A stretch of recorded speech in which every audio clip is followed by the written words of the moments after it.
நடிப்பை பொறுத்தளவுக்கு அவர் இன்னும் ப்ரூவ் பண்ணல. இப்போ அவர் நடித்து ஒரு படம் வெற்றி படமாக மாறுது அப்படின்னா அவர் தொடர்ந்து நடிப்பை ஃபாலோ பண்ணுறதுல ஒரு அர்த்தம் இருக்குது. அந்த முயற்சியில் இன்னும் ஒரு வெற்றி அடையவே இல்லை. இப்போ தான் வந்து டிசின்னு ஒரு படம் உருவாகிட்டு இருக்கு. லதா ரஜினிகாந்த் மேம் ஒரு இயக்கம் ஸ்டார்ட் பண்ணியிருக்காங்க, மக்கள் மேடை. எப்படி பார்க்குறீங்க? ரொம்ப வேதனையோடு பார்க்குறேன். ஏன்னா இல்லை நீங்கள் இத்தனை வருடமாக இந்த தமிழக மக்களுக்கு நீங்கள் என்ன பண்ணிட்டீங்க? டிவிகேல வந்து லாரன்ஸ் சார் இணைய போகிறாரு, ரொம்ப நாள் ஆயிடுச்சு, இன்னும் அனௌன்ஸ்மெண்ட் வரல அப்படிங்கிற மாதிரிலாம் சொல்லிட்டு இருக்காங்க. இது எந்த அளவுக்கு உண்மை, இல்லை ஆல்ரெடி அவர் இணைஞ்சிட்டாரா? இல்லைங்க, அவர் டிவிகேவில் இணைவதற்கான சாத்தியக்கூறுகளே கிடையாது, அதுக்கு அவசியமும் இல்லை. ஏன்னா அவர் தீவிரமான ரஜினி ரசிகர். ராஜன் வகைரா தான் முதல்ல வருங்கிறாங்க. ஏன்னா அது வந்து நினைத்த வேகத்தில் அது போயிட்டுருக்கு.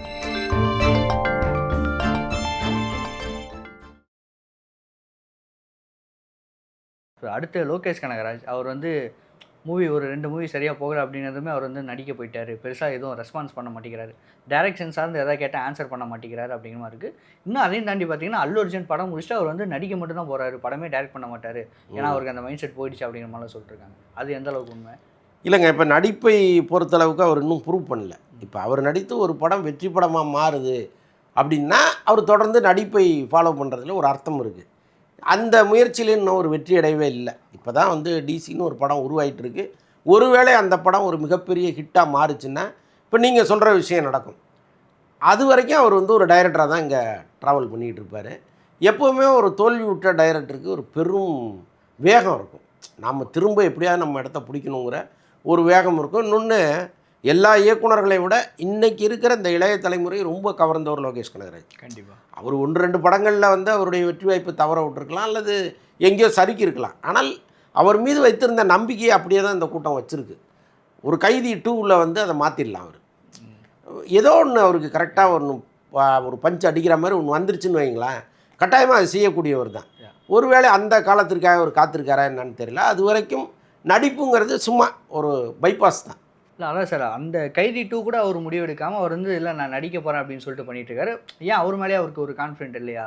இல்லை கைதி 2வில் நம்ம ஒரு சைடு தான் சொல்லிகிட்டு இருக்கோம். தயாரிப்பாளர் தயாராக இருக்காரான்னு ஒன்று இருக்கு இல்லையா? ஏன்னா ஏற்கனவே அவர் நிறைய படங்கள் எடுத்து இப்போ கருப்பு வந்து தான் அவர் கை கொடுத்துருக்கு. அதுக்கு முன்னாடி வரைக்கும் அவர் ஏகப்பட்ட பிரச்சனையில் இருந்தார். ஒருவேளை லோகேஷ் கனகராஜே போய் கைதி 2 ஆரம்பிக்கலாம் வாங்கன்னா கூட அவரால் முடியாமல் இருந்திருக்கலாம். ஸோ அந்த மாதிரி சுச்சுவேஷன் இருக்குது. அப்போ 2 பேருமே ஸ்ட்ராங்காக இருந்தால் தான் ஒரு படம் உருவாக்க முடியும். அப்போ அவர் என்ன நினைக்கிறாரு, நாம் சும்மா இருக்கிற நேரம் போய் நடிக்கலாமேன்ட்டு அந்த பக்கம் போகிறாரு. ஸோ அதனால் இங்கே சர்வைவல் ஆகிட்டே இருக்கணும் ஏதாவது ஒரு வகையில். நீங்கள் நான் இப்படி தான் இருப்பேன், இதை தாண்டி நான் இறங்கி இன்னொரு இடத்துக்கு வரமாட்டேன் அப்படின்னீங்கன்னா காலப்போக்கில் உங்களை மறந்துடுவாங்க. ஸோ அதில் ரொம்ப தெளிவாக இருக்கார் லோகேஷ். ஸோ கரெக்டான ட்ராவல் தான் பண்ணுறாங்க. ஆமாம், சூப்பர் சார். இப்போது அடுத்து லதா ரஜினிகாந்த் மேம் ஒரு இயக்கம் ஸ்டார்ட் பண்ணியிருக்காங்க, மக்கள் மேடை. எப்படி பார்க்குறீங்க? ரொம்ப வேதனையோடு பார்க்குறேன். ஏன்னா இல்லை நீங்கள் இத்தனை வருடமாக இந்த தமிழக மக்களுக்கு நீங்கள் என்ன பண்ணிட்டீங்க? ரஜினி சார் பீக்கில் இருந்தார், அவரே அரசியல் கட்சி ஆரம்பித்து முதலமைச்சர் ஆயிடுவார் அப்படின்லாம் நினைக்கும்போது எங்கே போனீங்க நீங்கள்? அன்றைக்கி அவரையும் கட்சி ஆரம்பிக்க விடலை, நீங்களும் கட்சி ஆரம்பிக்கலை, நீங்களும் இயக்கம் ஆரம்பிக்கலை.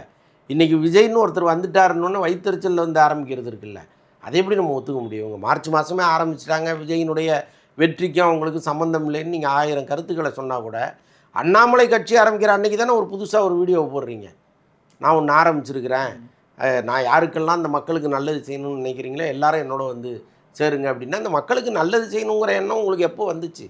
என்றைக்கு நீங்கள் ரோட்டில் இறங்கியிருக்கீங்க? என்றைக்கு எந்த வேலை நீங்கள் ஒரு ஏழையை பார்த்து நீங்கள் என்றைக்காவது சிரிச்சிருக்கீங்களான்னு சொல்லுங்கள், ஒரு புகைப்படத்தை காமிங்க. எதுவுமே இல்லாமல் மாளிகைக்குள்ளே உட்காந்துக்கிட்டு எல்லாமே நடந்துடும் ஒரு ஆசை இருக்குது அப்படின்னா, விஜய் வந்து 30 வருஷமாக அவருடைய மக்கள் இயக்கத்தை நடத்தினார், அங்கங்கே அவங்க வேலைகளை பார்த்தாங்க, அதனால் வந்து அந்த இடத்துக்கு அவர் வந்தார். இன்னொன்று, அவர் தைரியமாக இறங்கினார். ஒருவேளை அவர் தோற்று போயிருந்தாருன்னா இன்றைக்கி அவருடைய சினிமா வாழ்க்கையும் முடிஞ்சு அரசியல் வாழ்க்கையும் முடிச்சு கட்டி என்னென்னவோ ஆயிருக்கும். அவர் மீது இருக்கிற கோபத்துக்கு இங்கே இருக்கிற முன்னாள் ஆளுங்கட்சி என்னென்னவோ பண்ணியிருக்கும். ஆனால் அந்த துணிச்சலை அவர் எடுத்து வந்து நின்னார்ல, அதுவே பெரிய ரிஸ்க் தானே. நீங்கள் எதுவுமே பண்ணாமல் சேஃப்டியாக ஒரு இடத்துல இருந்துக்கிட்டு அண்ணாமலை கட்சி ஆரம்பித்து நம்முடைய கணவருடைய ரசிகர்கள்லாம் அவர் கொண்டு போயிட்டாருன்னா என்ன பண்ணுறதுன்னு அங்கேயும் ஒரு செக் வைக்கிறீங்க.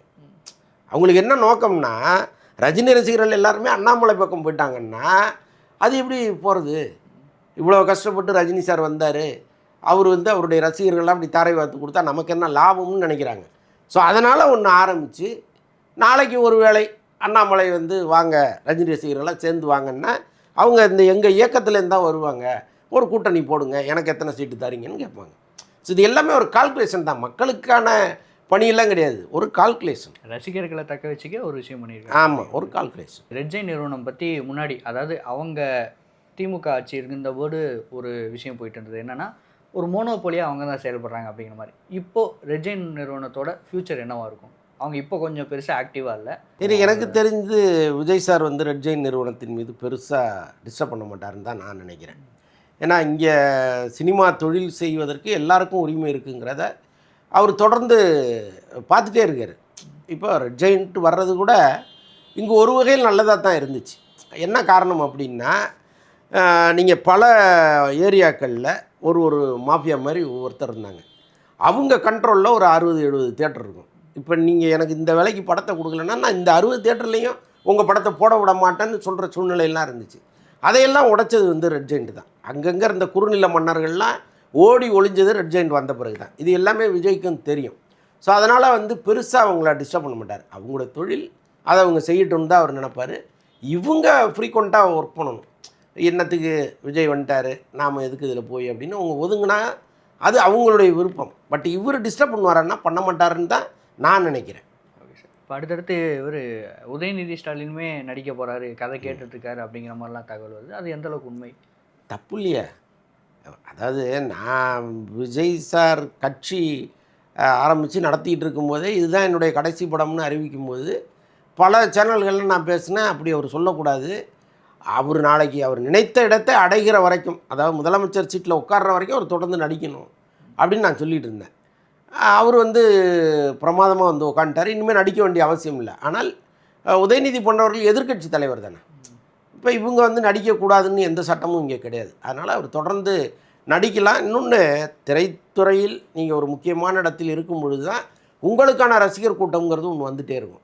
அப்போ அது நாளைக்கு ஓட்டாக மாறுவதற்கு நிறைய வாய்ப்புகள் இருக்குது. அப்போது உதயநிதி வந்து தொடர்ந்து நடிக்கலாம், நல்ல படங்கள் நடிக்கலாம், நல்ல ஆக்ஷன் ஹீரோவாக கூட அவர் மாறலாம். டிவிகேல வந்து லாரன்ஸ் சார் இணைய போகிறாரு, ரொம்ப நாள் ஆயிடுச்சு, இன்னும் அனௌன்ஸ்மெண்ட் வரல அப்படிங்கிற மாதிரிலாம் சொல்லிட்டு இருக்காங்க. இது எந்த அளவுக்கு உண்மை, இல்லை ஆல்ரெடி அவர் இணைஞ்சிட்டாரா? இல்லைங்க, அவர் டிவிகேவில் இணைவதற்கான சாத்தியக்கூறுகளே கிடையாது, அதுக்கு அவசியமும் இல்லை. ஏன்னா அவர் தீவிரமான ரஜினி ரசிகர். இன்றைக்கி ரஜினியும் விஜயும் என்ன மாதிரி மனநிலையில் இருக்காங்கங்கிறத நாம் சொல்லி தெரிஞ்சுக்க வேண்டியதில்லை, மக்களுக்கே தெரியும். ஸோ அப்படி இருக்கும்போது லாரன்ஸுங்கிற ஒரு மனிதனை உருவாக்குனதே ரஜினி தான். அப்போ அவரை விட்டுட்டு அல்லது அவருடைய எண்ணத்திற்கு மாறாக அவர் விஜய்கிட்ட வந்து இணைவார்னு நான் நம்பலை. அதற்கு வாய்ப்பே கிடையாது. இன்னொன்று, இப்போ அண்ணாமலை வந்து புதுசாக அரசியல் கட்சி ஆரம்பிச்சிருக்கிறாரு.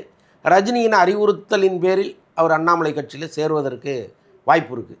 மற்றபடி அவர் தாவேக்காவில் இணைந்து திருச்சி கிழக்கில் நிற்கப் போகிறாருங்கிற தகவல் எல்லாமே வதந்தி தான். இல்லை, அந்த வதந்தியுமே ஏன் உருவாகுது சார்? அவங்க 2 பேருமே ஆல்ரெடி இப்போ நீங்கள் சொன்ன மாதிரி ரஜினி சாரோட இதுலேருந்து வந்தவர் அவர். பட் வதந்தி ஏன் ரஜினி சாரோட இடத்துலேருந்து ஒருத்தரை கூட்டிகிட்டு வந்து? அதுதாங்க, அந்த வதந்தியை கூட லாரன்ஸ் உருவாக்குறாருன்னு எனக்கு ஒரு சந்தேகம் இருக்குது. என்னென்னா, இப்போ லாரன்ஸுடைய ஃபேன்ஸ் பேஜில் தான் அது வருது. முதல்ல லாரன்ஸ் தாவேக்கா துண்டு போட்ட ஸ்டில்லெல்லாம் அதில் வருது. அப்போது ஒரு ஃபேன் பேஜை வந்து யார் கையாளுறாங்கன்னா அவருடைய தம்பி கையாளுறாரு. அப்போ அவர் வந்து நம்ம அண்ணன் எப்படியாவது தாவேக்காவனுக்கு போகட்டும்னு நினைக்கிறாரா என்னன்னு தெரியாது. ஏன்னா அவர் தாவேக்காரராக இருக்கலாம் இல்லையா, நமக்கு அது தெரியாது இல்லை. அப்போ அவருடைய எண்ணத்தை அங்கே வந்து பதிவு பண்ணுறாருன்னு நான் நினைக்கிறேன். அதற்கு லாரன்ஸ் உடனடியாக உண்டு அல்லது இல்லை அப்படின்னு ஏதோ ஒரு மறுப்பை சொல்லணும், ஒரு விளக்கத்தை கொடுக்கணும். அவரும் அதை ரசிக்கிறார். இந்த மக்கள் தொடர்ந்து நம்மளை பற்றி பேசிக்கிட்டு இருக்கட்டும், தாவேக்காவில் சேருவாரா மாட்டாராங்கிற ஒரு பெரிய டிபேட் தமிழ்நாட்டில் ஓடட்டும்னு ரசிக்கிறார் அவர். ஒரு வரியில் அதுக்கு முற்றுப்புள்ளி வச்சிடலாம். ட்விட்டரில் வந்து இல்லைங்க என்னை பற்றி இப்படி ஒரு வதந்தி போயிட்டுருக்கு, எனக்கு அப்படி ஒரு ஐடியா கிடையாது அப்படின்னு நீங்கள் சொல்லிட்டீங்கன்னா பிரச்சனையே இல்லையா? ஏன் அதுக்கு 11ஆம் தேதி வரைக்கும் காத்திருக்கணும் நீங்கள்? ஸோ அதனால் அதில் வந்து அதை ரசிக்கிறாருன்னு நான் நினைக்கிறேன். மற்றபடி அவர் தாவேக்காவில் இணைவதற்கு வாய்ப்பு இல்லை. Okay sir. இப்போது பெரிய டைரக்டர்கள் நிறைய பேரோட படம் வந்து ரிலீஸ் ஆகாமல் இருக்குது. மனிஷி படம் ஆகட்டும், பிசாசு 2 ஆகட்டும், அடுத்து வந்து ட்ரெயின் ஆகட்டும், இது எதுவுமே இன்னும் ரிலீஸ் ஆகாமல் இருக்குது. அவங்களுக்கு கூட என்ன பிரச்சனையாக இருக்கும்? இப்போ சின்ன டேரக்டர்கள்லாம் சரி ஓகே கொஞ்சம் ஸ்ட்ரகிள் ஆகுறாங்கன்னு ஓகே, மிஷ்கின் அவருக்கு அவரோட படங்களுக்கு கூட பிரச்சனையாகுதுன்னா என்னவாக இருக்கும்? எல்லாமே ஓடிடி பிரச்சனை தான். ஓடிடி பிஸ்னஸ் பண்ணாமல் படத்தை ரிலீஸ் பண்ணுறதுல எவ்வளோ சிக்கல் இருக்குங்கிறது தயாரிப்பாளர்களுக்கு தெரியும். ஒரு பெரிய தொகை அங்கேருந்து தான் வருது.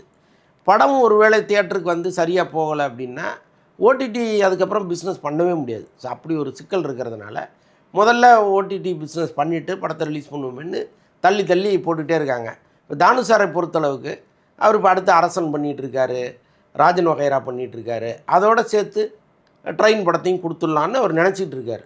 ஸோ அப்படி ஒரு சூழ்நிலை வரும்போது இதெல்லாம் ஈஸியாக நடந்துடும். பட்டு அதான் இப்போ பொதுவாகவே சினிமாவில் வந்து பிஸ்னஸ்ஸுங்கிறது எல்லாருக்குமே கஷ்டமாக தான் இருக்குது. அதில் இந்த மாதிரி மிஷ்கின் மாதிரி பெரிய டைரக்டர்களுடைய படங்களும் போய் மாட்டிக்குது. அது தவிர்க்க முடியாதது தான். Okay sir. இப்போ நீங்கள் பேசும்போது சொன்னீங்க அரசன் படம் அப்படிங்கிற மாதிரி சொன்னீங்க. அரசன் படத்தை பொறுத்த வரைக்கும் அதை பற்றி டாபிக் எடுத்தாலே வெற்றிமாறன்ட்ட சிம்பு மாட்டினாரா, சிம்பு கிட்ட வெற்றிமாறன் மாட்டிக்கிட்டாரா அப்படிங்கிற மாதிரிலாம் பேசிகிட்டு இருக்காங்க. படம் ப்ராப்பராக தான் ஷூட்டிங் போயிட்டுருக்கு. பட் ஏன் இந்த மாதிரியெல்லாம் தகவல் வருது? இல்லைங்க, சிம்பு மீது நீண்ட காலமாகவே ஒரு கருத்து இங்கே இருக்குது. அவர் ஷூட்டிங் ஒழுங்காக வரமாட்டார், வந்தாலும் சரியாக ஒத்துழைப்பு கொடுக்க மாட்டார் அப்படின்லாம் பல பேர் இங்கே சொல்லி ஒரு வகையில் அது உண்மையாக இருந்துச்சு. அது பழைய காலம். இப்போ சிம்பு டோட்டலாக மாறிட்டார். ஆனால் மக்கள் நம்ப மாட்டேங்கிறாங்க. ஸோ அதுதான் வந்து இது போன்ற வதந்திகளுக்கு ஒரு பெரிய காரணமாக இருக்குது. இன்னொன்று, அரசன் படப்பிடிப்பு ஆரம்பித்து ரொம்ப அவங்க நினைத்த வேகத்துக்கு போயிருந்தால் நேரம் முடிஞ்சிருக்கும். பட் அது போகாமல் போனதனுடைய காரணங்கள் நிறையா இருக்குது இங்கே. ஆனால் எல்லாரும் வந்து சிம்புவை மட்டுமே குறை சொல்கிறாங்க. மொத்தமே சிம்பு தான் காரணம் அதுக்கு அப்படின்னு. ஒரு பக்கம் தயாரிப்பாளர் தயாராகாமல் இருந்தார், இன்னொரு பக்கம் வெற்றிமாறன் ஒரே நேரத்தில் 2 படம் இயக்குகிற ஒரு சூழ்நிலை கையில் எடுத்தார். ஸோ இது எல்லாம் சேர்ந்து தான் அரசன் வந்து மெல்ல நகர்ந்துகிட்டு இருக்கு. ஸோ எல்லாத்துக்கும் காரணம் சிம்புதான்னு பழியை தூக்கி அங்கே போட்டாங்க. அது நம்ம காலகாலமாக பார்த்துட்டு வர்ற செய்திகளின் அடிப்படையில் உள்ள உணர்வு அது. அது அவ்வளோ சீக்கிரம் மாறாது.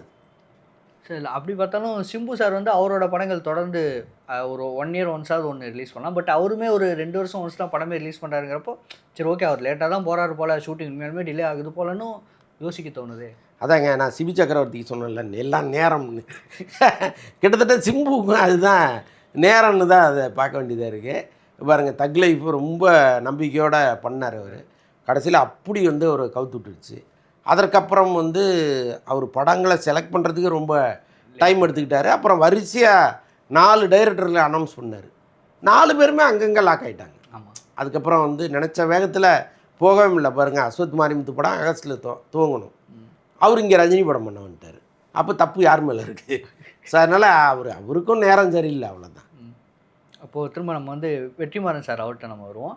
இப்போ நீங்கள் சொன்ன மாதிரி அவர் அரசன்னு சொல்லிட்டு உள்ள வந்து அரசன் மட்டும் பண்ணலாம். ஏன் அவர் வந்து ராஜன் வகையாரவை நான் சேர்த்து பண்ணுறேன் அப்படின்னு சொல்லிட்டு அந்த மாதிரி ஏன் அவர் வந்து பண்ணுறாரு? அது சரியா?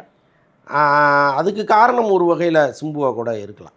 ஏன்னா இப்போ சிம்புவை வைத்து ரொம்ப வேகமாக ஒரு படத்தை முடிச்சிட முடியுங்கிற நம்பிக்கை இருந்ததுன்னா ஒரு படத்தை அவர் பண்ணியிருப்பார். அவருக்கே எங்கேயோ வந்து இது சரியாக வருமா வராதா அப்படிங்கிற ஒரு கேள்வி இருந்துகிட்டே இருக்கும்னு நினைக்கிறேன். இப்போ பாருங்கள், தாவேக அரசாங்கம் வந்து 3 மாதத்தில் விழுந்துரும்னு சொல்லி எதிர்கட்சிகள்லாம் பெரிய புரபகண்டா பண்ணிகிட்டு இருக்காங்க. அந்த ஆதரவு கொடுத்த கட்சிகள்லாம் வாபஸ் வாங்கிக்கிறோங்கிற ஒரு கருத்துருவாக்கம் இங்கே உருவாகிட்டே இருக்குது. அப்போ அவர் என்ன பண்ணுறாரு, அவங்க எதிர்கட்சிகளை சேர்ந்தவர்கள் தானாக வந்து கட்சியில் சேர்றாங்களா, எம்எல்ஏக்கள், அல்லது இவங்க குதிரை பேரம் நடத்துகிறாங்களான்னு தெரியாது. ஆனால் ஒரு சேஃப்டிக்கு ஒன்று பண்ணுறாருல்ல, கிட்டத்தட்ட வெற்றிமாறன் பண்ணுறது அதுதான். இந்த சேஃப்டிக்கு ஒரு படத்தை நம்ம எடுப்போம். ஒருவேளை சிம்புவால் இந்த படம் தாமதப்படுது, ஷூட்டிங் நடக்காமல் போகுதுன்னா நம்ம சும்மா உட்கார வேண்டாம், டக்குன்னு ராஜன் வகைரா எடுக்கலாம் அப்படின்னு அவர் அந்த பக்கம் போய் அதை எடுக்க ஆரம்பித்தார். பாருங்கள், சிம்பு கரெக்டாக வர ஆரம்பிச்சிட்டாரு. அப்போ என்ன பண்ணுறது, காலையிலேருந்து இரவு வரைக்கும் வந்து ராஜன் வகைரா, இரவுலேருந்து மறுநாள் காலையில் வரைக்கும் அரசன் அப்படின்னு அவரே பிரிச்சுட்டு வேகமாக ஓட ஆரம்பிச்சிட்டாரு. இது வெற்றிமாறன் லைஃப்லேயே கிடையாது. இதுமாரி அவரே வேகமாக ஓட ஆரம்பிச்சிட்டாரு. ஸோ அதனால் இது போன்ற மாற்றங்கள்லாம் அடிக்கடி வந்தால் நல்லா தான் இருக்கும். ஏன்னா ஒரே நேரத்துக்கு 2 படம் வெற்றிமாறன்ட்டேருந்து வருதுன்னா அது வந்து விநியோகஸ்தர்களுக்கும் திரையரங்கு உரிமையாளர்களும் ஒரு ஜாக்பாட் தானே. கண்டிப்பாக சார். அப்படி பார்த்தா எந்த படம் ஃபஸ்ட்டு வரதுக்கு அதிக வாய்ப்பு இருக்குது? ராஜன் வகைரா தான் முதல்ல வருங்கிறாங்க. ஏன்னா அது வந்து நினைத்த வேகத்தில் அது போயிட்டுருக்கு. பட் அரசன் வந்து நினைத்த வேகத்தில் போகலை. ஓகே சார், நம்ம வந்து தொடர்ந்து இன்டர்வியூ பண்ணுவோம் சார். நன்றி. நன்றி சார், தேங்க்யூ.